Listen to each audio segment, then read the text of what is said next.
हैं और फॉरेन मामलों के टॉप एक्सपर्ट हैं। भारत की राजधानी नई दिल्ली से हमारे साथ इस वक्त जुड़े हैं। कौशिक जी, बहुत स्वागत आपका।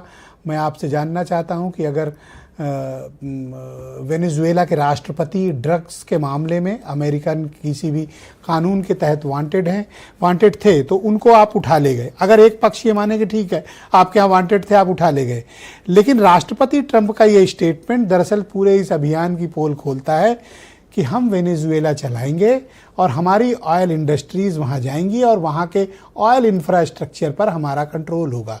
क्या दरअसल ये पूरी लड़ाई, ये पूरा अबडक्शन या पूरा सैन्य कार्रवाई, ये क्या सिर्फ तेल के लिए थी या वाकई में वेनेजुएला ड्रग्स की सप्लाई अमेरिका में कर रहा था?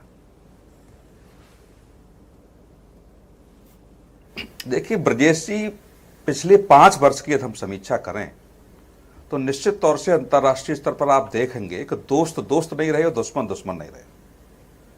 और जो स्थिति हम लोग देख रहे हैं पिछले 3 दशक से हम देख रहे हैं, जहां हम लोग चर्चा करते हैं, तमाम मित्रों के साथ चर्चा करते हैं खुले मंच पर, कभी भी मेरे किसी वरिष्ठ साथी ने यह स्वीकार नहीं किया कि अमेरिका किसी भी देश का सच्चा मित्र हो सकता है।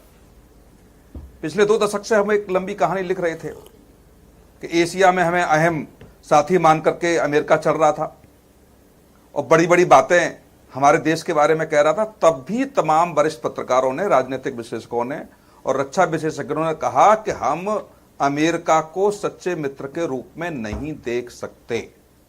ये एक व्यापारिक देश है और ऐसे समय में एक ऐसा राष्ट्राध्यक्ष जो केवल प्योर व्यापारी हो और तमाम ऐसी बातें, ऐसे उनके बयान जहां निश्चित तौर से उन्हीं के देश में तमाम बड़े नेता और पत्रकार ये मानते हों कि सबसे झूठा व्यक्ति वो है।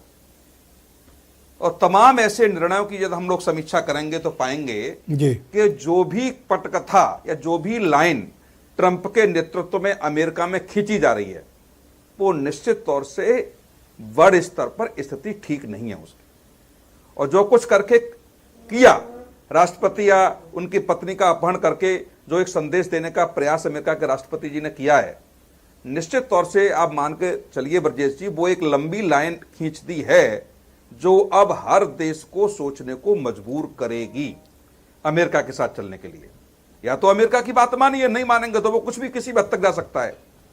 ऐसी स्थिति में क्या विश्व के पटल का परिदृश्य बदलेगा? जो मैंने अभी कहा, मित्र मित्र नहीं रहे। ये कार्रवाई क्या सिर्फ ड्रग्स के मामले में की गई है या अमेरिका का पूरा इंटरेस्ट वेनेजुएला की ऑयल और वहां की गैस के इंफ्रास्ट्रक्चर और मार्केट पर है? नहीं देखो ब्रजेश जी, हम और आप क्या समीक्षा करें, उससे पहले उन्हीं के देश में उन्हीं के वरिष्ठ नेताओं ने बिल्कुल क्लियर कर दिया। हम लोग तो समीक्षा करेंगे ही, लेकिन एक राजनीतिक तूफान अमेरिका के भीतर भी है जी। और अमेरिका के पूर्व उपराष्ट्रपति ने क्या कहा, तमाम मेयर्स के वहां से बयान आ रहे हैं, तमाम बड़े नेताओं के वहां से बयान आ रहे हैं कि ट्रंप की भूमिका क्या रही है, किस उद्देश्य के साथ अपहरण किया गया है। इसमें कहने की चर्चा है ही नहीं, पर चर्चा करने की आवश्यकता ही नहीं है जी। जिस लाइन पर ट्रंप साहब चल रहे हैं इसमें उन्हीं के देश में कहा जा रहा है। और दूसरा सबसे महत्वपूर्ण ब्रजेश की बात देखिए, ये बड़ा खतरनाक है कि किसी भी देश ने अभी भी आंखों में आंख डाल करके विरोध नहीं किया।